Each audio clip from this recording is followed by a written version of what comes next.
ইস্পাহানী মির্জাপুর শুভরাত্রি powered by Cambrian school and college. আপনাদের সঙ্গে আছি আমি জয় মামুন। আজকে কথা বলতে চাই রাজশাহীতে আওয়ামী লীগের সমাবেশ এবং তারই সূত্র ধরে রাজনৈতিক প্রসঙ্গ নিয়ে। স্টুডিওতে আলোচনার জন্য উপস্থিত আছেন কবি, লেখক, সাংবাদিক সোহরাব হাসান, আছেন রুহিন হোসেন প্রিন্স, তিনি সাধারণ সম্পাদক বাংলাদেশের কমিউনিস্ট পার্টি। অনলাইনে যুক্ত আছেন আনোয়ারুল ইসলাম, তিনি সদস্য শিল্প বাণিজ্য বিষয়ক কমিটি বাংলাদেশ আওয়ামী লীগের। আর আমরা কিছুক্ষণের মধ্যে আরেকজন অতিথিকে আশা করছি। আলোচনা শুরুর আগে একটু সংবাদ শিরোনাম দেখে আসতে চাই আজকের। আওয়ামী লীগ নয়, বিএনপি নেতারাই মুচলেখা দিয়ে দেশ ছেড়ে পালায়, রাজশাহী জনসভায় প্রধানমন্ত্রী।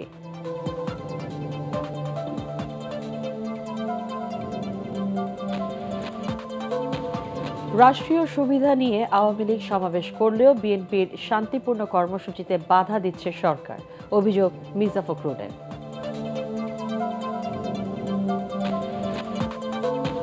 অর্থনীতির ঝুঁকি, ডলার সংকট ও মূল্যস্ফীতি, দেশে ব্যবসা বাণিজ্যে সবচেয়ে বড় বাধা দুর্নীতি, বলছে সিপিডি।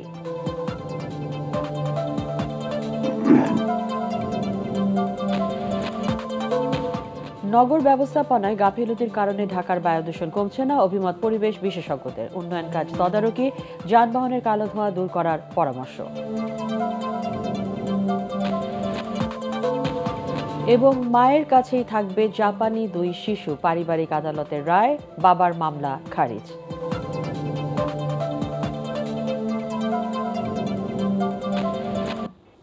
জি, আমরা একটু রাজশাহীতে আওয়ামী লীগের সমাবেশের নিউজটি দেখে তারপরে আলোচনা শুরু করতে চাই। সকাল থেকেই রাজশাহী ও আশপাশের জেলা থেকে নেতাকর্মীর স্রোত ছিল রাজশাহী মাদ্রাসা ময়দানের দিকে। দুপুরের মধ্যেই কানায় কানায় ভরে ওঠে জনসভা স্থল। মাঠের আশপাশের সড়কেও ছিল মানুষের ভিড়। স্থানীয় ও কেন্দ্রীয় নেতারা তাদের বক্তব্যে বিএনপির রাজনীতির সমালোচনা করে বলেন, আগামী নির্বাচনে পরাজয়ের মুখ দেখবে বিএনপি। বিএনপির এখন কি পদযাত্রা? পদযাত্রা মানে পেছন যাত্রা, পদযাত্রা মানে মরণ যাত্রা। আগামী নির্বাচনে ফাইনাল খেলা। খবর আছে? তৈয়ার হয়ে যান, রেডি হয়ে যান। বিএনপির এখনো শিক্ষা হয়নি। বেলা 3:15টার দিকে সভাস্থলে আসেন প্রধানমন্ত্রী শেখ হাসিনা। এটি 5 বছর পর তার রাজশাহীর সফর। প্রায় 1300 কোটি টাকা ব্যয়ে 26টি উন্নয়ন প্রকল্পের উদ্বোধন ও 6টি প্রকল্পের ভিত্তি স্থাপন করেন তিনি। প্রধানমন্ত্রী বলেন, বিএনপি লুটেপুটে খায় আর আওয়ামী লীগ ক্ষমতায় আসে জনগণকে দিতে। বিরোধী দল অনেক কথাই বলে, তারা আমাদেরকে আবার নোটিশ দেয়, আবার বলে আমরা নাকি পালানোর পথ পাবো না। আমি এই বিএনপি জামাত জোট যারা হয়েছে তাদের জিজ্ঞাসা করি, পালায় কে? আওয়ামী লীগ কখনো পালায় না, পিছু হটে না। আওয়ামী লীগ জনগণকে নিয়ে কাজ করে। এই সংগঠন জাতির পিতা বঙ্গবন্ধু শেখ মুজিবের হাতে গড়া সংগঠন। এই সংগঠন যখনই ক্ষমতা এসেছে বাংলাদেশের মানুষের ভাগ্য পরিবর্তন হয়েছে। আওয়ামী লীগ জনগণের কল্যাণে কাজ করে বলেই নৌকার প্রতি বিএনপির ক্ষোভ বলে মন্তব্য করেন তিনি। নৌকায় ভোট না দিলে দেশ স্বাধীন হতো না। দেশ স্বাধীন না হলে জিয়াউর রহমান মেজর থেকে মেজর জেনারেলের প্রমোশন পেত না। আর দেশ স্বাধীন না হলে কোনোদিন ক্ষমতায় আসতে পারতো না খালেদা জিয়া, প্রধানমন্ত্রী তো হতে পারতো না। আর সেই নৌকার উপরে এত রাগ কেন? অথচ নৌকায় ভোট দিয়ে মানুষ কি পায়? আজকে খাদ্যের নিশ্চয়তা পাচ্ছে, আজকে পরনে কাপড় পাচ্ছে, রোগের চিকিৎসা পাচ্ছে। কমিউনিটি ক্লিনিক করে দিয়েছি, বাড়ির কাছে মা বোন হেঁটে যে চিকিৎসা পেতে পারেন সেই ব্যবস্থা আওয়ামী লীগ সরকার করে দিয়েছে। আওয়ামী লীগ ছাড়া কোনো সরকার রাজশাহীর উন্নয়নে কাজ করেনি বলেও দাবি করেন দলটির নেতারা। জামাত শিবির আর বাংলা ভাইয়ের অভয়নগরে আজ উন্নয়নের শহর, আর এই উন্নয়নের শহরকে স্মার্ট নগর হিসেবে গড়ে তুলতে চায় আওয়ামী লীগ। আর এর জন্য আগামী জাতীয় নির্বাচনে নৌকার পক্ষে ভোট চাইলেন প্রধানমন্ত্রী শেখ হাসিনা। আপেল মাহমুদ, এটিএন বাংলা, রাজশাহী। জি, আলোচনা শুরু করতে চাই সোহরাব ভাই আপনাকে দিয়ে। এর আগেও তিনি নির্বাচনী জনসভা, মানে নির্বাচনী জনসভা বলছি এই কারণে যে তিনি নৌকায় ভোট চেয়েছেন এবং একটা নির্বাচনী পরিবেশ ভাব আর কি, নির্বাচন আবহ তৈরি হয়েছে বিভিন্ন জায়গায়। আপনার কাছে কীরকম মনে হচ্ছে যে আসলেই কি বাংলাদেশে এখন নির্বাচনী হাওয়া বইতে শুরু করেছে কিনা? না, হাওয়া তো যদি এক পক্ষের হয় তাহলে তো এক ধরনের হাওয়া বইছে, কিন্তু নির্বাচন তো হচ্ছে প্রতিযোগিতামূলক, সেখানে অংশগ্রহণমূলক না হলে তো প্রতিযোগিতা হবে না। সেখানে সব পক্ষ অথবা সরকার ও বিরোধী দল উভয়ে যদি নির্বাচনী মাঠে নামে তাহলে এটা নির্বাচনী হাওয়া। আর এখন এক পক্ষ আছে নির্বাচন কিভাবে হবে সেই ফর্মুলা নিয়েই তারা মাঠে নামছে, অর্থাৎ দলীয় সরকারের অধীনে নির্বাচন নয়, দলীয় সরকারের পদত্যাগের পর তারা। আর এক পক্ষ যারা ক্ষমতাসীন তারা হচ্ছে যে এই বর্তমান ব্যবস্থায় নির্বাচন হবে, এই সরকারি ক্ষমতায় থাকবে নির্বাচনের সময়। এখন 11 মাস আছে, সুতরাং নির্বাচনী হাওয়া তো বইবেই যদি নির্বাচন হয়। এখন যে পরিস্থিতিটা হচ্ছে যে এই সমস্যার সমাধান কিভাবে হবে। হ্যাঁ, আওয়ামী লীগ নেতারা যে ভাষায় কথা বলছেন তাতে মনে হচ্ছে তারা খুবই আস্থাশীল যে বিএনপি নির্বাচনে আসবে, এবং তারাও ধরে নিয়েছেন বিএনপি না আসলে এটা প্রতিযোগিতামূলক হবে না। কারণ সমস্ত প্রধানমন্ত্রী সহ আওয়ামী লীগের নেতারা আজকের জনসভায় যেসব বক্তব্য দিয়েছেন, বিএনপি হচ্ছে তার ফোকাল পয়েন্ট।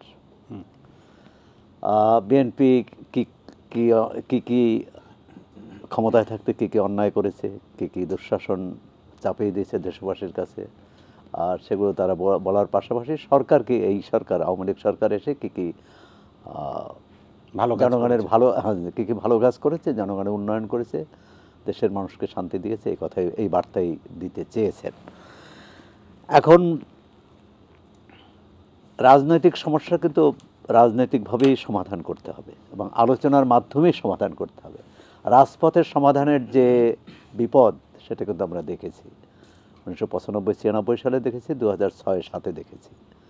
তা আমরা দেশের মানুষ, এমনকি বলা হয় যে 14-15তেও দেখেছি, ওই ধরনের আন্দোলন, ওই ধরনের পরিস্থিতি ফিরে আসবে এটি কেউ চায় না। কিন্তু বিএনপি নেতারা কিন্তু ইতিমধ্যে বলা শুরু করেছেন যে যদি সরকার সহজে দাবি না মেনে নেয় তাহলে আওয়ামী লীগ যে পথে দাবি আদায় করেছে আমরাও সেই পথে যাব। সেটা কিন্তু ভয়ের ব্যাপার। আমি মনে করি যে সরকার উচিত যে কথা, আওয়ামী লীগ তো খোদ প্রধানমন্ত্রী বলেছেন যে আওয়ামী লীগ পারে, বিএনপি পারবে না। হ্যাঁ, বিএনপি পারবে না, এই সিদ্ধান্তটা কে নেবে? সিদ্ধান্তটা আওয়ামী লীগ নিলে তো হবে না, সিদ্ধান্ত নিতে হবে জনগণকে। কারণ আওয়ামী লীগের দাবি অনুযায়ী জনগণ আওয়ামী লীগকে বসিয়েছে। তা আগামীবার বসাবে কি বসাবে না সেই সিদ্ধান্ত জনগণের হাতে দিতে হবে। জনগণের হাতে দেওয়া মানে নির্বাচন হতে হবে, নির্বাচন হওয়া মানে অংশগ্রহণমূলক, সব প্রতিযোগী তাতে অংশ নিতে পারে। আওয়ামী লীগের নেতারা প্রায় বলেন যে কোনো দল নির্বাচনে যদি না আসতে চায় তাহলে আমাদের কি করণীয় আছে? অবশ্যই করণীয় আছে, কারণ এই কথা কিন্তু বিএনপি যখন ক্ষমতায় ছিল তারাও বলেছিলেন, কিন্তু পাননি। এমনকি যদি পার পেয়েও যান, আওয়ামী লীগ যেমন 2018-2014-তে তাদের মতো করেই নির্বাচন করেছে, কিন্তু সেটি যে দলটি মুক্তিযুদ্ধের নেতৃত্ব দিয়েছে, যে দলটি রাজপথ থেকে উঠে এসেছে, জনগণের মধ্য থেকে উঠে আসা, সেই দল এরকম কারচুপির নির্বাচন, এরকম একতরফা নির্বাচনের অপবাদ নেবে, আমি মনে করি এটি তাদের জন্য কোনোভাবেই সুখকর নয়। জি, ধন্যবাদ আপনাকে। আমরা একটু রাজশাহীতে যেতে চাই, ওখানে আমাদের সঙ্গে আনোয়ারুল ইসলাম আছেন, তিনি ওই জনসভায় উপস্থিত ছিলেন। আনোয়ারুল ইসলাম, আপনার কাছ থেকে শুনতে চাই যে জনসভার সামগ্রিক পরিবেশ কীরকম ছিল এবং প্রধানমন্ত্রী কি বলেছেন, মানুষ কি বলছে এই জনসভা সম্পর্কে, সে বিষয়ে যদি একটু বলেন আনোয়ারুল ইসলাম। আনোয়ারুল ইসলাম, ধন্যবাদ আপনাকে, ধন্যবাদ আমার বিজ্ঞ আলোচক যারা আছেন। এবং আপনারা জানেন যে আজকে রাজশাহীতে পূর্ব ঘোষিত যে জনসভা ছিল সেখানে আমি নিজেও উপস্থিত ছিলাম, এবং সকাল 9টার পর থেকেই কিন্তু জনসভায় প্রচুর লোক আসা শুরু করেছে। এবং আপনারা ইতিমধ্যে দেখেছেনও যে সেই মাদ্রাসা ময়দান পুরা ভর্তি হয়ে, তার বাইরেও পুরা রাজশাহী শহরটাই আজকে লোকারণ্য ছিল। এবং তিল ধারণের ঠাঁই ছিল না। এবং এটা আমাদের রাজশাহীতে প্রায় 4-5 বছর পরে আমাদের নেত্রীর এটা সবচেয়ে বড় একটা সমাবেশ হয়েছে এবং এই সমাবেশে প্রচুর লোক আমাদের এখানে সমাবেশে যোগদান করেছে। এবং মূলত আমাদের নেত্রী যে কথাগুলো বলেছেন, যেমন আমাদের প্রায় 1000 কোটি টাকার ওপরে আমাদের রাজশাহীর উন্নয়নের বিভিন্ন বাজে প্রযুক্তি যেগুলো আমাদের আগের ছিল, উন্নয়নের যে প্রজেক্টগুলো ছিল সেগুলো উদ্বোধন করেছেন। এবং এর আগেও আপনারা দেখেছেন যে আমাদের রাজশাহী শহরকে একটা গ্রিন সিটি হিসেবে তার পরিণত করা হয়েছে এবং আমাদের রাজশাহীর আশেপাশে যে জেলাগুলো আছে সেগুলো তো কিন্তু উন্নয়নের ছোঁয়া একেবারে দৃশ্যমান। তারপরেও আমাদের নেত্রী বিশেষ করে বিএনপি যে ধরনের কর্মসূচি বা যে উদ্দেশ্য নিয়ে রাজপথ গরম করার চেষ্টা করছে এবং যেভাবে দুর্নীতির কথা তারা বলছেন, এবং আমরাও জানি যে তারা যখন ক্ষমতায় 20 বছর ছিল সেই আমলের যে তাদের ঘটনাগুলো বা তাদের যে কার্যকলাপগুলো ছিল সেগুলো নিয়ে যখন আবার তারা বর্তমান সরকারের সমালোচনা করে, তখন স্বাভাবিকভাবেই প্রশ্ন আসে যে তারা 20 বছর যে ক্ষমতায় ছিল তখন কিভাবে দেশ চালিয়েছে বা উন্নয়ন কিভাবে করেছে, আর বর্তমান সরকার একটানা 14 বছর ক্ষমতায় থাকার পরে কিভাবে উন্নয়নের ধারা অব্যাহত রেখেছে। এগুলো তো সাধারণ মানুষও কিন্তু কম্পেয়ার করছে। এবং আমি নিজেও বিভিন্ন মানুষজনের সাথে কথা বলছি এবং আমার চাঁপাইনবাবগঞ্জে 2টো উপনির্বাচন চলছে, আপনারা দেখছেন। আমি মাঠেও আজকে প্রায় 1 সপ্তাহ ধরে কাজ করছি এবং আগামী 1 তারিখে আমাদের এখানে ভোট। তো এখানে যদিও বিএনপি নাই বা অন্য কোনো রাজনৈতিক দল নাই, তেমন হয়তো প্রতিদ্বন্দ্বী নাই, বাট এখানে যারা স্বতন্ত্র প্রার্থী আছে তারাও ভোটারের কাছে যাচ্ছে এবং একটা ভালো নির্বাচনী একটা পরিবেশ তৈরি হয়েছে। কিন্তু মানুষের মনে যেটা এখন সংশয় হয়েছে এবং আমরাও যেটা বোঝানোর চেষ্টা করছি এবং মানুষের কাছ থেকে যে ফিডব্যাকটা আমরা পাচ্ছি, বিশেষ করে রাজশাহীর এই সমাবেশের পর থেকে, যে না, এই সরকারের কাছে যে বিশেষ করে 14 বছরে যে আমাদের নেত্রী যে বাংলাদেশে একটা যে উন্নয়নের ধারাটা যে অব্যাহত রাখছে এবং দেশ যে ডে বাই ডে এগিয়ে যাচ্ছে, আমরা গ্রামের এই সাধারণ মানুষদেরকে কিন্তু বোঝাতে সক্ষম হয়েছি। আমার কাছে যেটা মনে হলো আজকের এই সমাবেশ থেকে, এবং মানুষও কিন্তু সেটা বুঝছে এবং আমরাও কিন্তু সেই জিনিসগুলোও কিন্তু তুলে ধরার চেষ্টা করছি এবং সব নেতৃবৃন্দ যারা ছিলেন তাদের প্রত্যেকের বক্তৃতাও কিন্তু সেরকমই একটা ছিল। এখন নির্বাচন সামনে আছে, বিএনপি সৌরভ ভাই যে কথাগুলো বললেন যে হ্যাঁ অংশগ্রহণমূলক নির্বাচন আমরাও কিন্তু চাই। আপনারা দেখেছেন 20 বছর পরে যখন আমাদের নেত্রী বাংলাদেশে আসে, আমরাই কিন্তু একটা নির্বাচনের এবং ভোট এবং ভাতের অধিকারের জন্য কিন্তু আমরা দীর্ঘ সময় কিন্তু লড়াই সংগ্রাম করে আমাদের নেতৃত্বে আজকে বাংলাদেশটাকে কিন্তু এই অবস্থায় নিয়ে এসেছি। আমরাও চাই, কিন্তু ওরা আওয়ামী লীগ যা যা করেছে ওরাও তাই করবে, ব্যাপারটা যদি সেরকম হয়, এবং আপনি খুব ভয় পেয়েছেন এই ব্যাপারে, কিন্তু আপনাকে আমি একজন রাজনৈতিক কর্মী হিসাবে বলি যে আমাদের যে দাবিটা, যে সময়ে যে দাবিটা ছিল, এটা অবশ্যই কিন্তু যৌক্তিক দাবি ছিল, কিন্তু বর্তমানে তারা যে দাবিটা করছে সেটা কতটুকু যৌক্তিক, এবং যে তত্ত্বাবধায়ক সরকারের জন্য তারা দাবি করছে সেই তত্ত্বাবধায়ক সরকারের যে ভ্যালুটা ছিল সেটা নষ্ট করেছে কে? বিএনপি নষ্ট করেছে। তারা যদি এই তত্ত্বাবধায়ক সরকারকে নিয়ে টালবাহানা না করতো, ম্যানিপুলেট না করতো, তাহলে তো 1/11 উদ্ভব হতো না, এবং অনির্বাচিত সরকারের হাতে ক্ষমতা দিয়ে 1/11 সময় কি ঘটনাগুলো ঘটেছে ব্যবসা ক্ষেত্রে, এবং এটা বিএনপি সব থেকে বেশি জানে। আজকে তারেক জিয়া লন্ডনে বসে আছে কেন? মুচলেকা দিয়ে গিয়েছিল কার কাছে? আজকে বেগম খালেদা জিয়া জেলখানায় আছে কাদের জন্য? ওই অনির্বাচিত সরকারের কিন্তু ব্যবস্থায় কিন্তু তারা আজকে এই অবস্থায় আছে বিএনপির। আমার মনে হয় তারা সেটা অন্য প্রসঙ্গে আমরা সেদিকে পরে আলোচনা করব। আমি রাজশাহীর জনসভা সম্পর্কে জানতে চাচ্ছিলাম। ধন্যবাদ আপনাকে, আমরা আবারও আপনার কাছ থেকে শুনবো। ইতিমধ্যে আমাদের সঙ্গে যুক্ত হয়েছেন ইমরান সালেহ প্রিন্স, বাংলাদেশ জাতীয়তাবাদী দলের সাংগঠনিক সম্পাদক। আপনাকে ধন্যবাদ জানাচ্ছি। প্রিন্স ভাই, আমরা শুনছিলাম সৌরভ ভাই কথা বলেছেন এর আগে, আপনার কাছে আসতে চাই একটা সূত্র ধরে, সৌরভ ভাইয়ের আলোচনার সূত্র ধরে, সেটি হচ্ছে যে নির্বাচনী পরিবেশ হাওয়া কতটুকু বইতে শুরু করেছে 1 বছরের কম সময়ের মধ্যে নির্বাচন। সেই জায়গায় অনেকে মনে করেন যে সরকারের একটা দৃঢ় বিশ্বাস যে বিএনপি বিদ্যমান ব্যবস্থাতেই নির্বাচনে আসবে এবং সেটি মাথায় রেখেই তারা সব পরিকল্পনা গোছাচ্ছে। সেই জায়গায় বিএনপি আসলে কি মনে করে? যে ধন্যবাদ মামুন ভাই আজকে আমাকে এখানে আমন্ত্রণ জানানোর জন্য। এবং স্টুডিওতে এবং স্টুডিওর বাইরে যারা সংযুক্ত আছেন, দর্শক শ্রোতা যারা দেখছেন, তাদেরকেও শুভেচ্ছা জানাচ্ছি। আসলে সরকার কেন এটা দৃঢ় বিশ্বাস করছে আমাদের জানা নেই। আমরা ইতিমধ্যেই বলেছি যে বর্তমান আওয়ামী লীগ সরকারের অধীনে বিএনপি নির্বাচনে অংশগ্রহণ করবে না, আর কোনো নির্বাচনে অংশগ্রহণ করবে না। এটা আমাদের অপরিবর্তনীয় সিদ্ধান্ত এবং সেই লক্ষ্যে আমরা 10 দফা দিয়েছি এবং 10 দফার ভিত্তিতে আমরা আন্দোলনের কর্মসূচি নিয়েছি। সেই কর্মসূচিগুলো মাঠে আমরা বাস্তবায়ন করছি। এই বাস্তবায়ন করতে গিয়ে এই পর্যন্ত আমাদের 15 জন নেতাকর্মীকে তারা গুলি করে বা পিটিয়ে তারা হত্যা করেছে। আমাদের হাজার হাজার নেতাকর্মীকে তারা মিথ্যা মামলায় জর্জরিত করেছে। আমাদের প্রায় 1200-র উপরে নেতাকর্মীকে তারা গ্রেফতার করেছে গত 2 মাসে তারা এটা করেছে। তো আমাদের বিএনপি অফিসে কি লন্ডভন্ড অবস্থা করেছিল আপনারা জানেন। আমাদের মহাসচিব মির্জা ফখরুল ইসলাম আলমগীর, মির্জা আব্বাস সহ অন্যান্য সিনিয়র নেতৃবৃন্দকে গভীর রাতে, শীতের রাতে তারা উঠিয়ে নিয়ে তাকে জেলখানায় মিথ্যা মামলায় মানে ভরে দিয়েছিল। তো এত কিছু তো প্রয়োজন ছিল না যদি আমরা এই সরকারের অধীনে নির্বাচনে যাই। আমরা এই সরকারের অধীনে নির্বাচনে যাব না।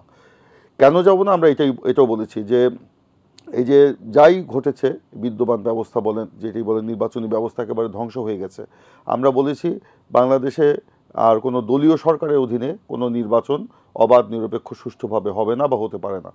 সেই জন্য আমরা আমাদের রাষ্ট্র মেরামতের রূপরেখাতেও দিয়েছি যে আমরা বিএনপি জনগণের রায় নিয়ে সরকারে গিয়ে আমরা সংবিধানে স্থায়ীভাবে আমরা একটি নির্দলীয়, নিরপেক্ষ, তত্ত্বাবধায়ক সরকারের বিধান আমরা আবার রাখবো। সেখানে সকল জাতীয় নির্বাচন সেটা নির্দলীয়, নিরপেক্ষ সরকারের অধীনে হবে।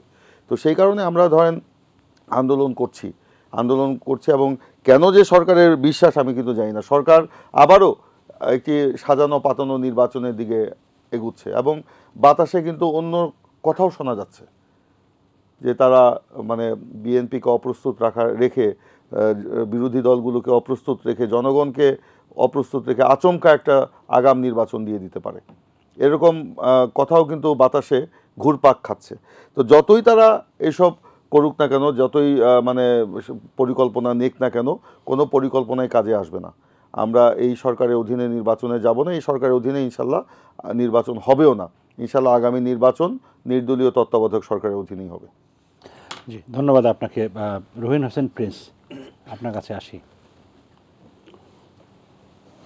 মানে আলাদা করে প্রশ্ন না করা, মানে প্রশ্ন করা বলতে যে আলোচনাটার মধ্যে আছি আমরা, সেখানে আপনার বা আপনার দলের দৃষ্টিভঙ্গি কি আসলে এবারের সামনের নির্বাচনকে কেন্দ্র করে? আওয়ামী লীগ মনে করে যে নির্বাচনে হাওয়া বইতে শুরু করেছে। আজকে মাননীয় প্রধানমন্ত্রী রাজশাহীর জনসভায় ভোট চেয়েছেন। এর আগেও তিনি বিভিন্ন জায়গায় খুব জনসভা করেছেন, চট্টগ্রামে করেছেন। তো সেই জায়গা থেকে আপনি কি মনে করেন যে আসলেই কি নির্বাচনের বাতাস বইতে শুরু করেছে কিনা?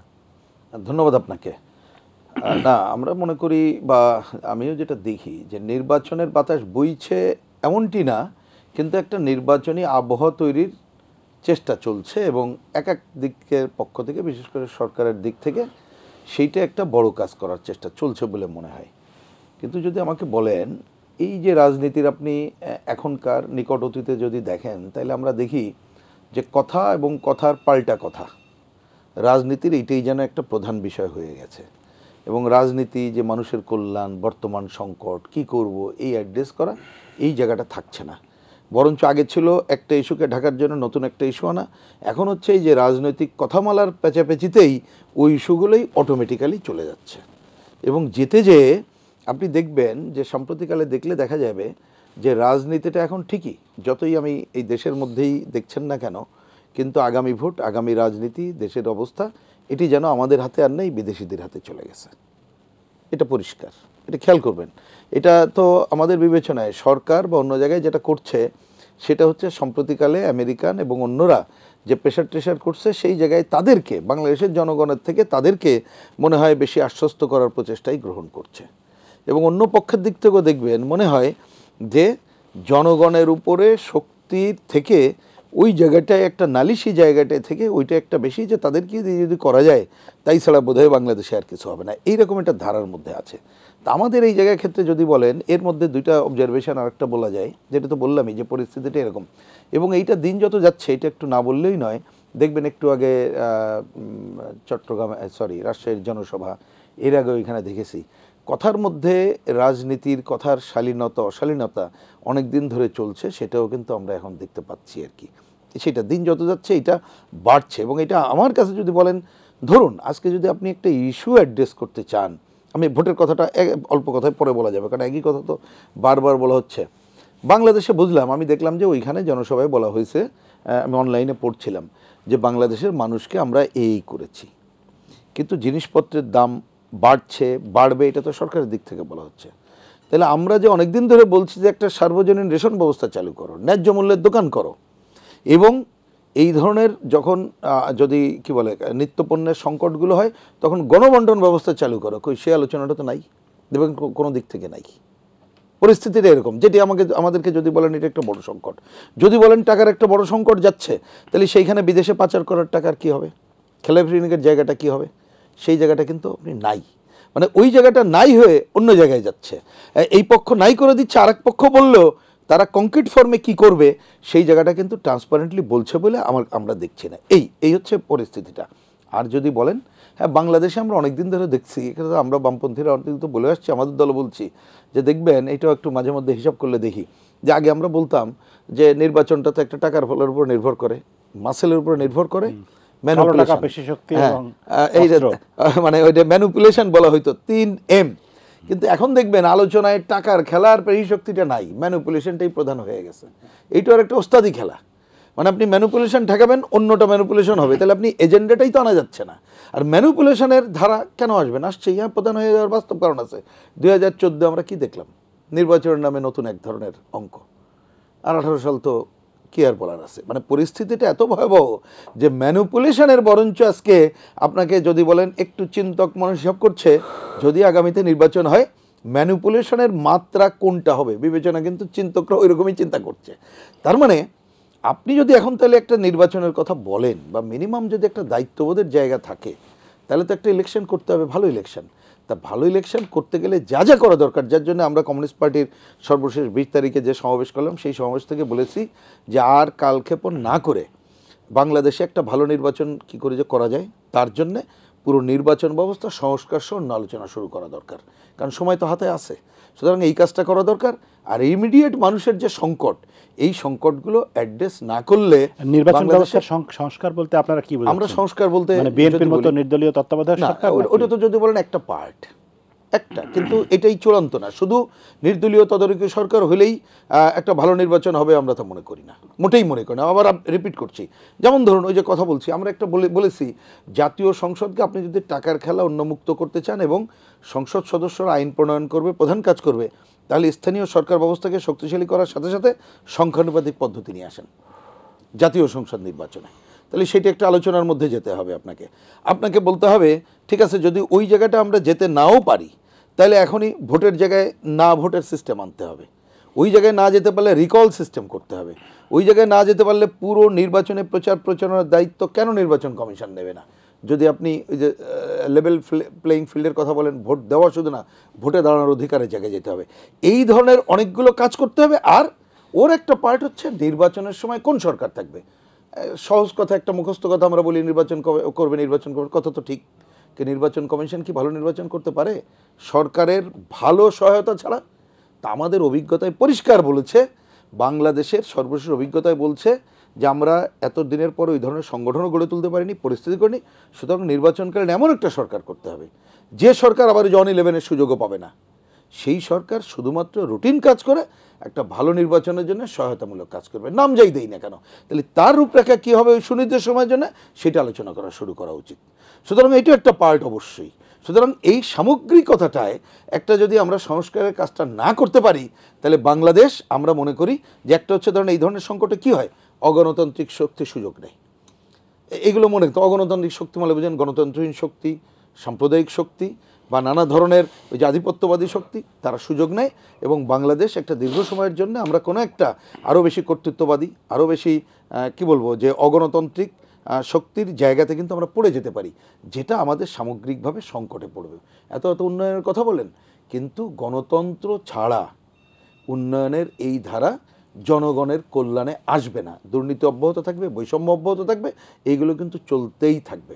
আমি একটু আগে আমাদের কমিউনিস্ট পার্টির রুহিন হোসেন প্রিন্স ভাই যে কথাগুলো বলছিলেন তার সূত্র ধরে একটু আলোচনাটা আগাতে চাই। আবারও সৌরভ ভাই আপনার কাছে আসি। তিনি বলছিলেন যে বাংলাদেশের রাজনীতি এখন অনেকটাই যেন বিদেশিদের হাতে চলে গেছে, রাজনীতির নিয়ন্ত্রণ। তার প্রমাণ হিসেবে তিনি বলেছেন যে বিদেশিদেরকে তুষ্ট করার জন্য বা বিদেশিদেরকে স্যাটিসফাই করার জন্য সরকারের নানা রকম উদ্যোগ আমরা দেখি। সরকার তাদেরকে ডেকে ডেকে বলে, এই যে দেখো আমরা এই করেছি সেই করেছি, আমাদের এখানে বাক স্বাধীনতা আছে, আমাদের এখানে মানুষের ভোটাধিকার আছে, এখানে সুষ্ঠু ভোট হয়, এখানে সব কিছু স্বাভাবিক আছে। এটা একটা প্রবণতা সরকারের ভিতরে।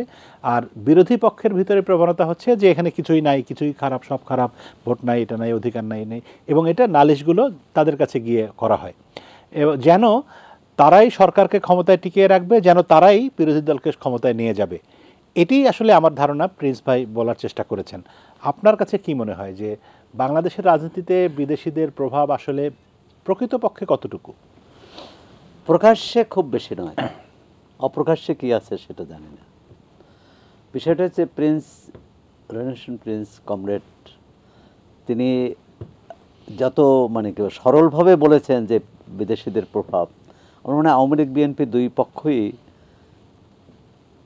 মানে তৎপরতা চালাচ্ছেন, ততটা বিশ্বাস করছেন না। মানে বিদেশিরাই করতে পারবে, ক্ষমতায় রাখতে পারবে বা ক্ষমতায় আনতে পারবে। কারণ তাহলে এই যে এখন তো আওয়ামী লীগের সাধারণ সম্পাদকের ভাষায় প্রতিদিনই কর্মসূচি, তো এই কর্মসূচি তো আর মার্কিন পররাষ্ট্র দপ্তর দেখবে না। সুতরাং এই কর্মসূচি জনগণের জন্যেই, জনগণের সমর্থন আদায়ের জন্যে, অথবা জনগণের সমর্থন অন্যের প্রতিপক্ষের কাছে থাকলে সেই সমর্থন প্রত্যাহারের জন্য। বিষয়টা হচ্ছে এই আপনি যে বিষয়টি প্রিন্স বললেন বা আপনি উপস্থাপন করলেন, এটা নতুন নয়, কিন্তু এটি আমরা এরশাদ আমল থেকেই বলি। তখন কিন্তু আওয়ামী লীগ বিএনপি মিলে কিন্তু এটাই করেছে যে এরশাদ যে স্বৈরাচারী, এটা বিভিন্ন দেশের প্রতিনিধিদের জানিয়েছে, বলেছে, ধারণা দিয়েছে। এমনকি মার্কিন পররাষ্ট্র দপ্তরে শুনানি হয়েছে এরশাদের শাসন নিয়ে, পররাষ্ট্র দপ্তর যে কমিটি থাকে। আবার বিএনপি যখন ক্ষমতায় ছিল তখন তো সাউথ এশিয়ার বিষয়ক কমিটি, আবার বিএনপি যখন ক্ষমতায় ছিল আওয়ামী লীগ নেতারা কিন্তু বিদেশি দূতাবাসের কাছে মানে, এবং এটি হচ্ছে যে আমরা শাসন ব্যবস্থাটাকে এমন জায়গায় নিয়ে এসেছি, এই অভিযোগ করার যথেষ্ট ক্ষেত্র আছে, এবং যাদের কাছে অভিযোগ করে তারা আবার জিজ্ঞাসাবাদ, এটা তো এক ধরনের কি বলবো, জিজ্ঞাসাবাদের যে ইংরেজি শব্দটা আমি উচ্চারণ করতে চাচ্ছি, ইন্টারোগেশন। তা এটা তো আমার মনে হচ্ছে যে বিদেশিরা এসে আমাদের ইন্টারোগেশন করছে যে তোমরা কেমন নির্বাচন দিচ্ছ, তোমরা কেমন মানবাধিকার করছো, মানবাধিকার রক্ষা করছো অথবা রক্ষা করতে পারছো না। তো এর থেকে বেরিয়ে আসা, এবং যে জাতি মুক্তিযুদ্ধের মধ্য দিয়ে স্বাধীন হয়েছে এবং গণতন্ত্রের জন্যই কিন্তু স্বাধীন হয়েছে, গণতন্ত্র পাকিস্তানিরা হরণ করেছে, তারা জনগণের রায় মানেনি, না মেনে জনগণের উপর গণহত্যা চালিয়েছে, অভিযান চালিয়েছে, তার বিরুদ্ধে মানুষ প্রতিরোধ করে স্বাধীনতা ছিনিয়ে এনেছে। সেই দেশে 51 বছর ধরে ধরুন, এটা যদি এমন হতো যে আওয়ামী লীগের এই 14 বছরই এই সমস্যা, তা তো না।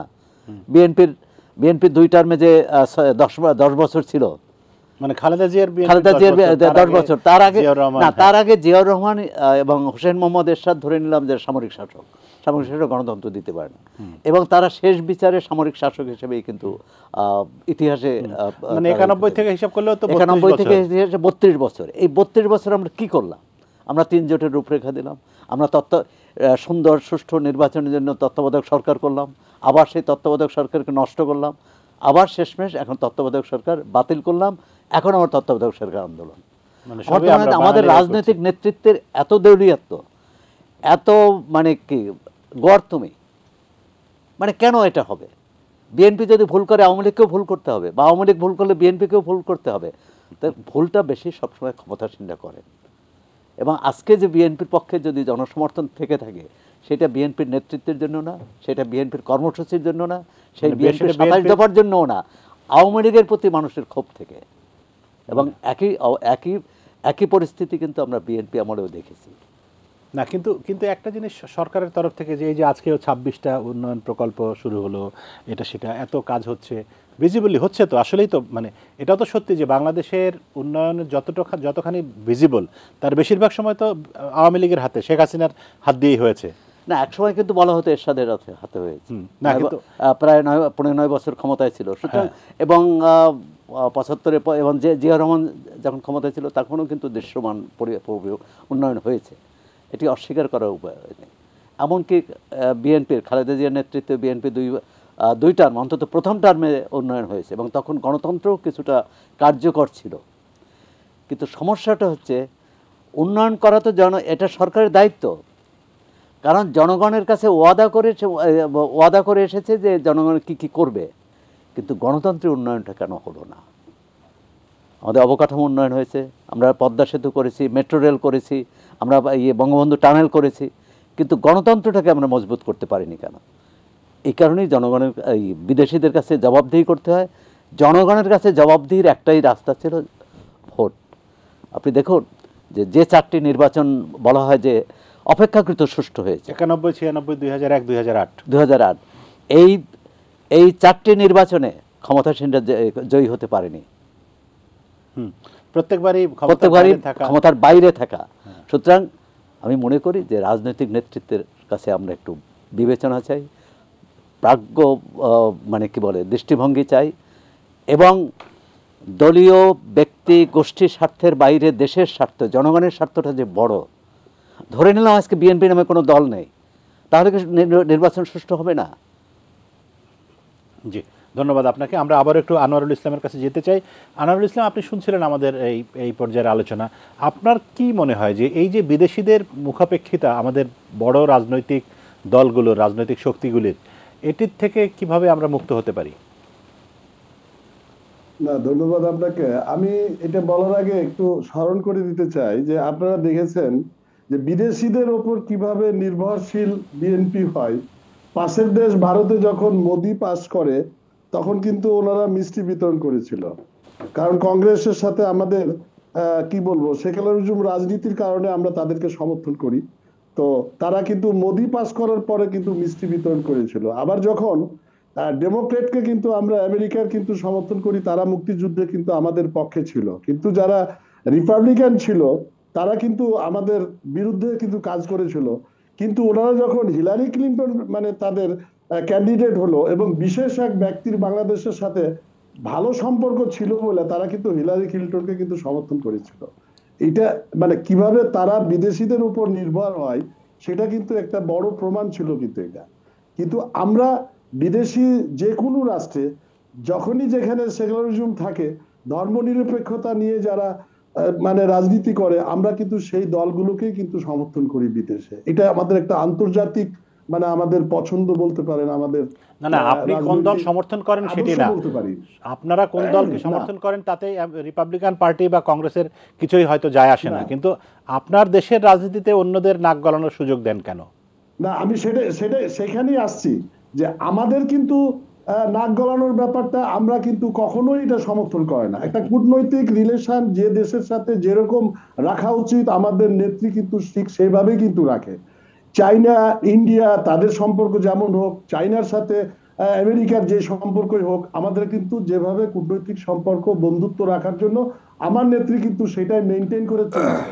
এখন ওনারা যখন বাংলাদেশের রাজনীতি রাজপথে কোনো কি বলবো একটা যৌক্তিক কোনো ইস্যু নিয়ে যখন কিছু করতে পারছে না, তখন তারা কোটি কোটি টাকা খরচ করে লন্ডনের যিনি বসে থাকেন উনি আমেরিকার সাথে মানে নিয়োগ করে তারা তাদেরকে বাংলাদেশের আভ্যন্তরীণ ব্যাপারে তারা মানে ইনসিস্ট করে যে আমাদেরকে স্যাংশন দেওয়া হোক।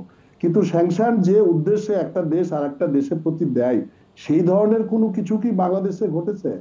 ওনারা যখন বাংলাদেশে ক্লিন হার্টের নাম করে যখন লক্ষ মানে অনেক শত শত লোককে যখন তারা মেরে ফেলে, তখন তো এ ধরনের কোনো স্যাংশন হয় নাই।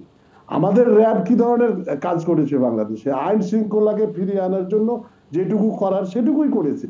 এটি কি এমন কিছু হয়ে গেল যে সেই আমেরিকা তারা আমাদের দেশে স্যাংশন দিবে? তো এই জিনিসগুলা তারা বিএনপি বিশেষ করে বাংলাদেশের রাজনীতি এখন র্যাবের কথা যে বলছেন, র্যাবের উপরে যে স্যাংশনের কথা বলছেন আপনি জনাব আনোয়ারুল ইসলাম, র্যাবের উপরে যে স্যাংশনের কথা বলছেন সেটি কি আপনি মনে করেন যে বিএনপির প্ররোচনায় দিয়েছে? না, তারা সেই ধরনেরই তো চেষ্টা করছে। অবশ্যই তারা যে তাদের যে মানে লোকজন যে নিয়োগ করেছে তাকে কি বলে যেন, ওয়ার্ডটা আমার এই মুহূর্তে মনে পড়ছে না। লবিস্ট বলে, লবিস্ট। লবিস্ট, সেই লবিস্ট নিয়োগ করে তারা যে করছে এটা তো প্রমাণ হয়ে গেছে। এবং তারা বহুবার বিদেশের ওপর যে নির্ভরশীল হয়েছে, বেগম খালেদা জিয়াও কিন্তু বিদেশি পত্রিকায় কিন্তু বাংলাদেশকে সাহায্য সহযোগিতা যাতে না করে এই ধরনের টেন্ডেন্সি তাদের কিন্তু বহুত আগে থেকেই কিন্তু হয়ে আসছে। তার কারণ বাংলাদেশে আসলে তাদের রাজনীতির তো ওরকম বেজ নাই। তারা বাংলাদেশের মানুষকে প্রতিপক্ষ ভেবে তারা রাজনীতি করে, কর্মসূচি দেয়, সবকিছু করে। কিন্তু আওয়ামী লীগের দীর্ঘ ইতিহাস ঘেঁটে দেখেন, বাংলাদেশে বিদেশিদের ওপর আমরা কখনো নির্ভরশীল হই নাই। বিদেশের সাথে আমাদের বন্ধুত্বের সম্পর্ক, এই ধরনের কূটনৈতিক সম্পর্ক কিন্তু আমার নেত্রী মেনটেন করে আসছে, বিশেষ করে বাংলাদেশ আওয়ামী লীগ। এবং এখন আমাদের নেত্রী বাংলাদেশটাকে এমন একটা জায়গায় নিয়ে এসছে যে কেউ যে কিছু বলতে পারে না আমাদের দেশের উপর। কারণ আমরা মনে করি আমাদের যে মানে আত্মনির্ভরশীল যেটা ছিল সেটাই কিন্তু বৃদ্ধি হয়েছে অন্যের প্রতি নির্ভরশীলতা ছাড়া। তো যে কারণে বর্তমানে বিএনপি যে ইস্যুবিহীন যে বিষয়গুলো নিয়ে তারা রাজপথ গরম করার চেষ্টা করছে, এখানে কিন্তু হালে পানি পাচ্ছে না, জনগণ কিন্তু এখানে আসছে না। যে কারণে তারা এখন ষড়যন্ত্র, এটাকে আমি বলবো তারা একটা আন্তর্জাতিক ষড়যন্ত্র বসে কিন্তু করছে। সেই ষড়যন্ত্রের মাঝে মাঝে একটু বহিঃপ্রকাশ ঘটানোর চেষ্টা করছে। প্রিন্স ভাই যেটা বললো যে ওনাদের পার্টি অফিসের সামনে যে জিনিসগুলো হয়েছিল, সেই দিনও কিন্তু আমরা শুনেছিলাম যে একটা স্যাংশন নেওয়ার তাদের একটা চেষ্টা চলছে তাদের লবিস্টের মাধ্যমে। তো সেটাও কিন্তু হালে পানি পাইনি। তো আমরা যখন এটা ব্যাপারে আবার তৎপর হই, যখন আমরা তাদের এই কি বলবো এই ধরনের কার্যকলাপের বিরুদ্ধে যখন আমার সরকার যখন তৎপর হয় বা আমরাও যখন তাদের সাথে লবি শুরু করি, তখন বলে যে আমরাই নাকি ভয়ে কাঁপছি, আমরাই নাকি বিদেশের উপর নির্ভরশীল হচ্ছি। এই অভিযোগ আসলে কিন্তু ঠিক না। আমাদের ডিফেন্সে যাওয়ার কিন্তু অধিকার সবার আছে। জি, ধন্যবাদ আনোয়ারুল ইসলাম। আমাদের সময় কম, আমরা আসলে আরো সবার কাছ থেকেই শুনতে চাই যে এবার ইমরান সালেহ প্রিন্স আপনার কাছ থেকেও শুনতে চাই যে বিদেশমুখিতা বা বিদেশ কি বলবো নির্ভরতা ঠিক না, মানে বিদেশের প্রতি এক ধরনের আগ্রহ। প্রথমেই আমি বলি যে বিদেশের প্রতি আগ্রহের যে ব্যাপারটা এখানে আলোচনা হচ্ছে সেটা কিন্তু সেরকম নয়। আমাদের উপরে যেই অভিযোগগুলো করা হচ্ছে, আমরা তো বিদেশিদের কাছে যাই না। তো এটা গ্লোবাল ভিলেজ, পুরো সমগ্র দেশ একটা গ্লোবাল ভিলেজ। এখানে গণতন্ত্র, সুশাসন, এখানে আইনের শাসন, মৌলিক অধিকার, কথা বলার স্বাধীনতা, এটা একটা গ্লোবাল ইস্যু। সেই গ্লোবাল ইস্যু নিয়ে কিন্তু বিদেশিরা যারা কাজ করে তারা কিন্তু সব দলের সাথে আলোচনা করে। বিএনপির সাথেও যেরকম আলোচনা করতে আসে, আওয়ামী লীগের সাথেও তারা আলোচনা করে বা অন্যান্য দলের সাথেও আলোচনা করে। সেখানে দেশের পরিস্থিতি কি সেটা তারাও জানে, আমরাও আমাদের মতো করে দেশের পরিস্থিতি আমরা যা সেটা আমরা উপস্থাপন করার চেষ্টা করি। এটা তো দোষের কিছু নয়। আর স্যাংশনের কথা, আর বিদেশিরা আমাদেরকে ক্ষমতায় বসিয়ে দিবে, এটা আমরা কখনো চিন্তাও করি না, আর স্যাংশনের কথা বলা হয়েছে লবিস্ট নিয়োগ, বিএনপি কোনো লবিস্ট নিয়োগ করে নাই। বিএনপি যদিও বিদেশে লবিস্ট নিয়োগ করা এটা কোনো দোষের কিছু না, তারপরে আমরা বলি বিএনপি কোনো লবিস্ট নিয়োগ করে নেই। একদম আমাদের এটা কেউ প্রমাণও দিতে পারবে। বরঞ্চ আমরা দেখেছি আওয়ামী লীগ সরকার এবং আওয়ামী লীগের নেতারা লবিস্ট নিয়োগ করেছে। বাংলাদেশের জনগণের মানে শত শত কোটি টাকা খরচ করে তারা এই লবিস্ট নিয়োগ করছে। এই যে আজকে চরম দুর্দিন যাচ্ছে, অর্থনৈতিক সংকট যাচ্ছে, এখানে এলসি খুলতে পারছে না, ডলারের সংকট, আমাদের দেশে মানে নিত্য প্রয়োজনীয় দ্রব্যমূল্য আছে চরম ঊর্ধ্বগতি, তেলের দাম দফায় দফায় বাড়ানো হচ্ছে, বিদ্যুৎ গ্যাসের দাম। এখানেও যদি ভর্তুকি দিত তাহলেও বুঝতাম। এখানে ভর্তুকি না দিয়ে লবিস্টের টাকা তারা পরিশোধ করছে আমেরিকাতে ডলারে। তারা কেন লবিস্ট নিয়োগ করছে? যে দেশে আজকে গণতন্ত্র আছে, দেশে আজকে আইনের শাসন আছে, এগুলোকে বোঝানোর জন্য এই লবিস্টগুলো নিয়োগ করেছে। এবং সম্প্রতি প্রধানমন্ত্রী আপনার আমেরিকা গিয়েছিলেন, সেখানে 15 দিন না কতদিন ছিলেন, সেই 15 দিনের জন্য লবিস্ট নিয়োগ করা হয়েছিল প্রধানমন্ত্রীর সাথে, যাতে সেখানে আমেরিকার শীর্ষস্থানীয় রাজনীতিবিদ এবং সরকারের প্রশাসনের কর্মকর্তাদের দেখা হয়। সেটা কিন্তু দেখা হয় নাই। এবং ওই টাকা কিন্তু জনগণের টাকায় লবিস্ট নিয়োগ করা হয়েছিল। এমনকি যে আমার ক্ষমতাসীন দলের যেসব এমপিদের নাম এসছে যারা এই লবিস্টের টাকা পেমেন্ট করেছে, এই টাকা কোথায় তারা পেল সেইটার তদন্ত করবে কে, তার টাকাটা কোত্থেকে আসলো। এই কথাগুলো যদি আমরা বলি তারা বলবে যে আমরা নাকি মিথ্যাচার করছি। মিথ্যাচার নয়, এটা সত্য কথা। এগুলোর উত্তর তো ওনারা দেন না। আর আমরা যেটা বলি যে আজকে র্যাবের বিরুদ্ধে স্যাংশন, এটা আমাদের জন্য লজ্জাস্কর ব্যাপার, দুঃখজনক ব্যাপার। আমরা বিদেশে গেলে মাথা হেট হয়ে আসে বিদেশিরা যখন কথা বলে, কারণ এই সরকার এই র্যাবকে দিয়ে তার অনৈতিক শাসনকে দীর্ঘায়িত করার জন্য গুম খুন করিয়েছে। আজকে গুমের কি অবস্থা আপনি চিন্তা করেন, সেই গুম আজকে বিশ্বব্যাপী বাংলাদেশ গুমের দেশ হিসাবে আপনার পরিচিতি পেয়েছে। এটা কে করলো? এটা আওয়ামী লীগ করেছে। কাদেরকে দিয়ে করিয়েছে? র্যাবকে দিয়ে করিয়েছে। সেই কারণে র্যাব আজকে স্যাংশনের মানে মানে শিকার হয়েছে। আর আমেরিকার কি ভদ্রলোকের নাম আসলেন যে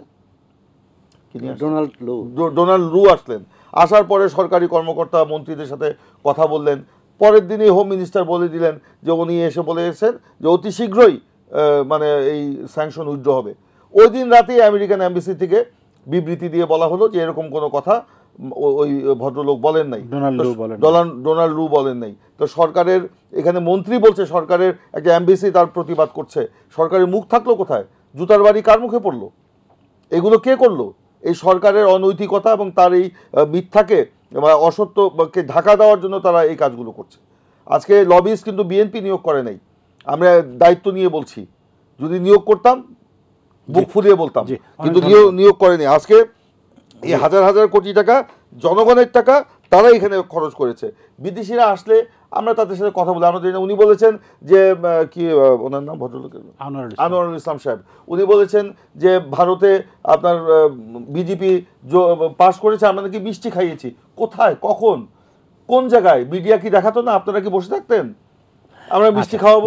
এটা না, এই যে এইসব কথাবার্তা বলেন, আমরা তো দেখেছি ওনাদের পররাষ্ট্রমন্ত্রী দিল্লিতে যে বলেছেন যে শেখ হাসিনাকে টিকিয়ে রাখতে হবে, বাংলাদেশের আগামী নির্বাচনে জয়ী করতে হবে, এই জন্য ওনারা ভারতের করুণা চেয়েছেন। আমেরিকায় যে তারা পায়ে ধরার মতো অবস্থা, আমেরিকার কাউন্টার পার্টকে উনি বলছেন যে বিএনপিকে যেভাবে পারেন আপনারা নির্বাচনে নিয়ে এসে দেন, অ্যাজ ইফ বিএনপি মনে হয় আমেরিকার আঙ্গুল হেলিয়ে চলে। তো এইটা কি তাদের নতজানু পররাষ্ট্রনীতির বহিঃপ্রকাশ নয়? তারা কি বিদেশিদের অনুগত হয়ে নতজানু হয়ে রাজনীতি করছে না? বিদেশিদের করুণা ভিক্ষা করছে? বিএনপি যদিও বলছে মুখে যে আমরা এই সব ইস্যুতে আন্দোলন করছি, কিন্তু মানুষ জানে যে এই আন্দোলনটা তাদের এই ইস্যুতে না। এই আন্দোলনটা হচ্ছে মূলত ভোটের আন্দোলন, মানে যাতে এই সরকারের পদত্যাগ অথবা পতন অথবা যাই হোক নির্দলীয় তত্ত্বাবধায়ক সরকারের অধীনে নির্বাচন। কিন্তু এক্স্যাক্টলি দ্রব্যমূল্য বা গণমানুষের ইস্যুগুলি নিয়ে এরকম রাজনীতিতে নীরবতা কেন? জনাব প্রিন্স, মানে রহিন হোসেন প্রিন্স, আপনাকে দিয়ে শুরু করি। হ্যাঁ, আমি একটু এই কথা বলার আগে একটা 30 সেকেন্ড সময় নেই যে বিদেশি ইস্যুটার আমি খালি একটা প্রশ্ন সবার উদ্দেশ্যে রাখতে চাই। আপনি শুরু করেছিলেন? হ্যাঁ, করেছিলাম। আমি একটা মন্তব্য না করলে হচ্ছে না। একটু দেখেন, অন্য যে কোনো সময়ের তুলনায় আমরা মনে করি যে এইবারের এই হস্তক্ষেপটার অন্য গুরুত্ব বহন করে। কেন? আন্তর্জাতিকভাবে একটা সংকট যাচ্ছে, আমি ব্যাখ্যা নিচ্ছি না। এখন আপনি দেখবেন এই যে লু আসার পরে আপনি গণতন্ত্র অন্যটা দেখছেন, বাংলাদেশের তার অনেকগুলো চুক্তি আছে এবং আরও অন্য জায়গায় তারা আবদ্ধ করতেছে এবং অন্য অন্য দেশে আবদ্ধ করতে চায় বাংলাদেশকে ভূ রাজনৈতিক কারণে। এইটাকে উপেক্ষা করার পরিণাম বাংলাদেশের জন্য ভালো হবে না। আমরা মনে করি এই আলোচনাগুলো অনুচ্চারিত থাকে কেন জানেন? কারণ একটাই যে ক্ষমতা, শুধুমাত্র ক্ষমতাশ্রয়ী থাকা বা ক্ষমতায় যাওয়া দলগুলো তারা তাদের ওই জায়গাটুকু দেখে, এই টোটালিটি দেখে না। এইটা দেখে একটা গুরুত্বপূর্ণ জায়গা বলে আমরা মনে করি। এখন আপনি যেটা বললেন, আমাকে এর 2-3 ধরনের উত্তর দেওয়া যায় সময়ের বিবেচনা। আমি যদি এটা বলি, দেখুন আমি একটা উদাহরণ তুলে নেই সাধারণভাবে এটা বলার জন্য।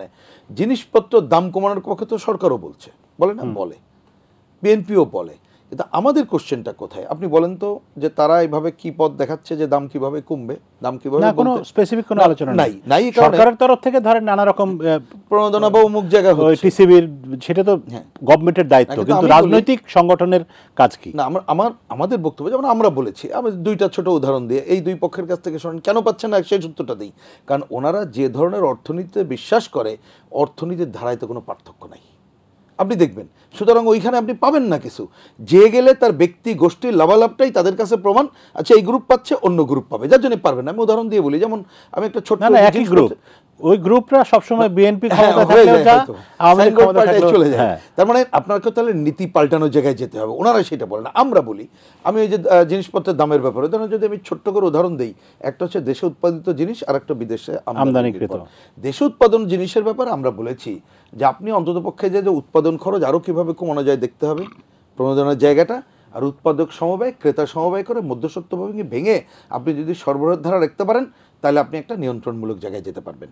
আরেকটা হচ্ছে বিদেশ থেকে যে জিনিসপত্র আসে, আমাদের 5টা-6টা গোষ্ঠীর কাছে জিম্মে হয়ে গেছে, তাহলে আপনি এটা ভেঙে ফেলতে হবে, আপনি বিকল্প বাজার ব্যবস্থা করতে হবে, দক্ষ দুর্নীতিমুক্তভাবে সরকারি খাতকে, যেটা কিন্তু এখন নানাভাবে কিন্তু দেখেন করা হচ্ছে না তা না, হচ্ছে, সেই জায়গাটাকে আপনাকে নিশ্চিত করতে হবে। আর ওই যে বললাম পার্মানেন্ট রেশনিং ব্যবস্থা, ন্যায্য মূল্যের দোকান, গণবন্টন ব্যবস্থা এই জায়গায় করতে হবে। এবং আমরা যে রেশনিং সিস্টেমে, এটা আপনি ওয়েস্টার্নেও দেখবেন যারা মুক্তবাজারের দেশ, সেই জায়গায় রেশনিং, হ্যাঁ সেটা কার্ড দেওয়া হচ্ছে 1 কোটি পরিবার, সেটা 1 কোটি সবার জন্য হবে না কেন, আমরা বলছি সবার জন্য। এবং পরে যেটা বলছিলাম যে পৃথিবীর অনেকগুলো আপনি পুঁজিবাদী দেশগুলো তো দেখবেন যে কতকগুলো নিত্যপণ্য তার উপরে কিন্তু তারা দামের নিয়ন্ত্রণ করছে, মানুষের কাছে নিশ্চয়তা দিচ্ছে। তাহলে আমার সেই জায়গাটা করব না কেন?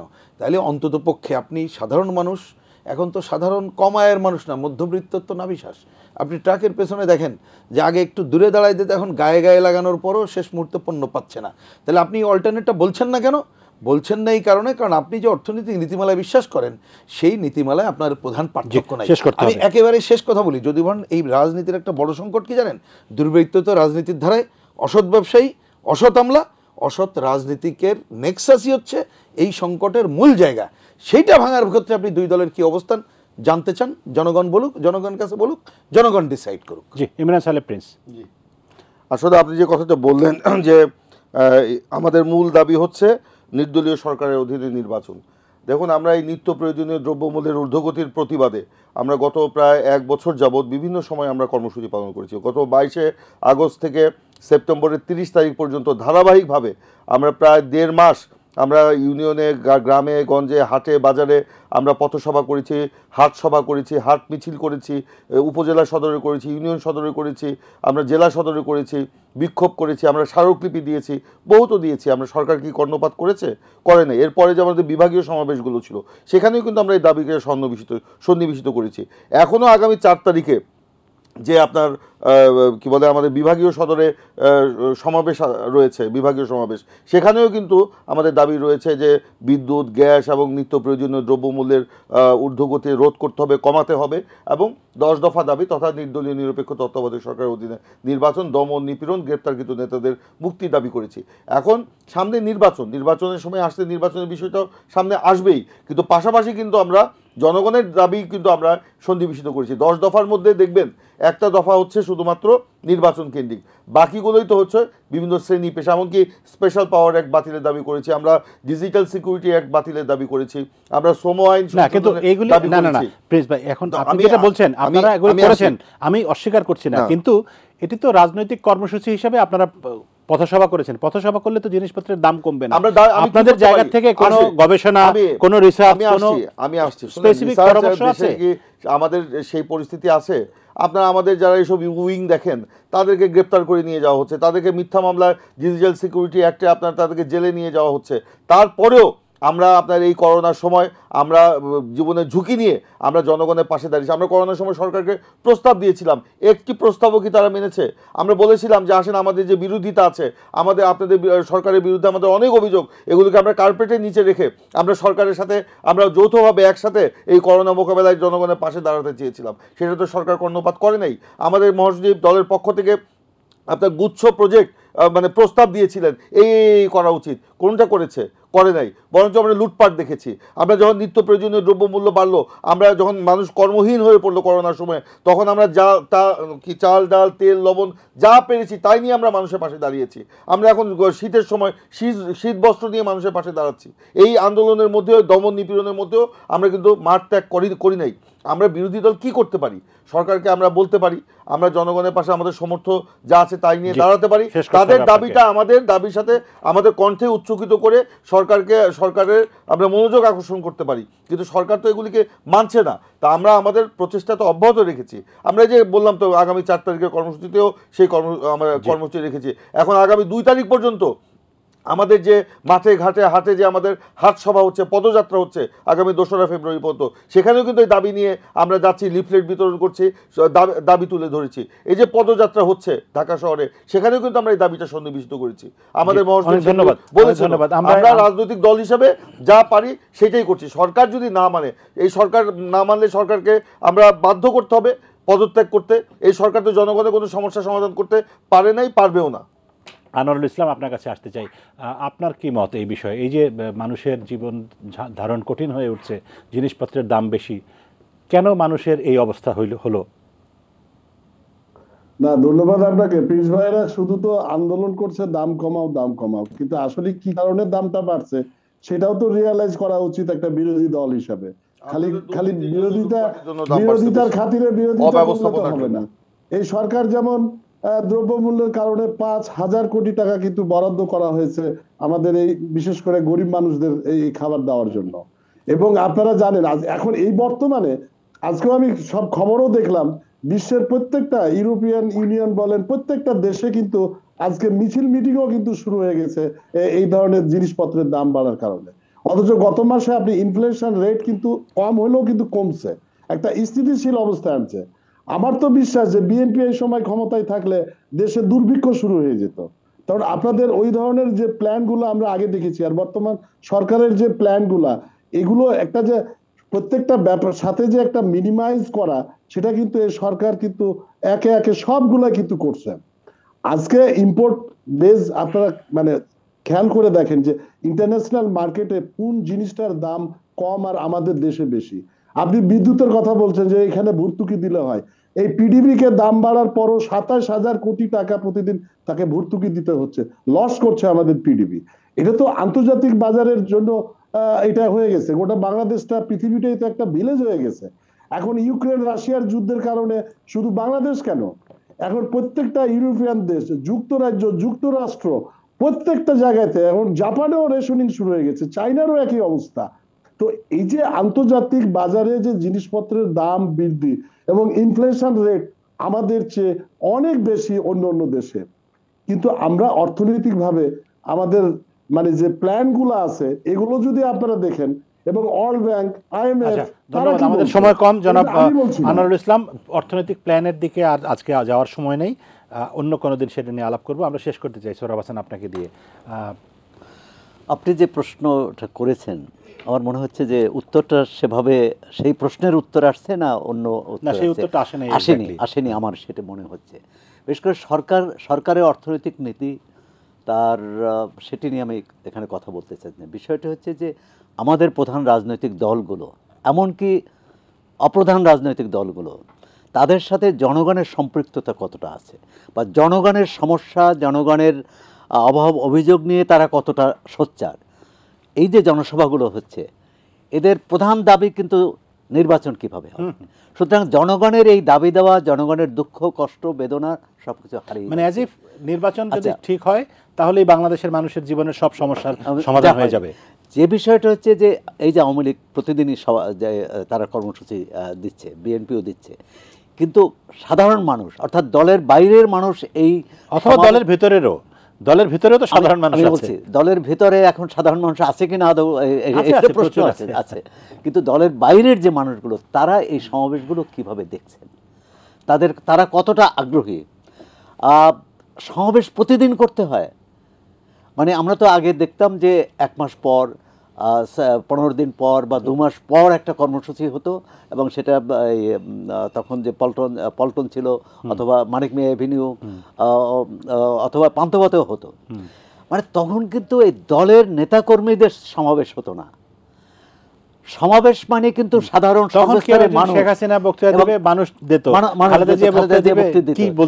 সেটি কিন্তু এখন সেটা দেখছি না আমরা। এবং এই যে মানে পার্শ্ববর্তী 10-15 জেলার থেকে কর্মী নিয়ে যে জনসভা, ইউনিফর্ম পরিয়ে টুপি মাথায় দিয়ে, আচ্ছা, মানে এটা তো জনসভা হলো না, এটা তো কর্মী সভা হলো। সেটা বিএনপি ক্ষেত্রে হোক, বিএনপি যেহেতু বিরোধী দলে তাদের হয়তো কিছু উৎসাহী মানুষ, বাইরে থেকে উৎসাহী মানুষ থাকতে পারে, কিন্তু আওয়ামী লীগের যে আমি জনসভাগুলো দেখছি, মানে ঢাকার, আমি রাজশাহীর জনসভার মানে আমি দেখিনি, মানে তো দলীয় নেতাকর্মীর বাইরে কাউকে দেখছি না। অর্থাৎ রাজনীতির প্রতি মানুষের অনাগ্রহ তৈরি করছেন এরা। মানে সাধারণ মানুষ কি ভাবতেন আগে, যে এরশাদকে সরালে যারা আসবে তারা তাদের ভাগ্য পরিবর্তন করবে, তার অবস্থার পরিবর্তন হবে, কিন্তু আজকে সাধারণ মানুষ সেটা মনে করে না। এ কারণেই রাজনীতির প্রতি তারা আগ্রহ হারিয়েছে, তারা উৎসাহ হারিয়েছে এবং আস্থা হারিয়েছে। এটি হচ্ছে উদ্বেগের বিষয়। আমরা মনে করি রাজনৈতিক নেতৃত্ব এটি যদি উপলব্ধি করেন, তাহলে এই বছরব্যাপী নির্বাচনী ঝগড়া থেকে আমাদের মুক্তি দেন, জনগণকে মুক্তি দেন, তাহলে কিছুটা লাভ হবে। একটা জনসভায় শেষ করতে হবে সৌরভ ভাই। জি। আচ্ছা, আমি এখানেই শেষ করলাম। ধন্যবাদ। ধন্যবাদ, অনেক ধন্যবাদ আপনাদের সবাইকে। এবং প্রিয় দর্শক, আপনারা যারা এই অনুষ্ঠান দেখলেন আপনাদেরকেও ধন্যবাদ জানিয়ে বিদায় নিচ্ছি। এবং এই অনুষ্ঠানটি এটিএন বাংলার YouTube channel ATN Bangla talk show, এই চ্যানেলে আপনারা দেখতে পাবেন। দেখা হবে আবারও আগামীকাল। সবাই ভালো থাকুন, শুভরাত্রি।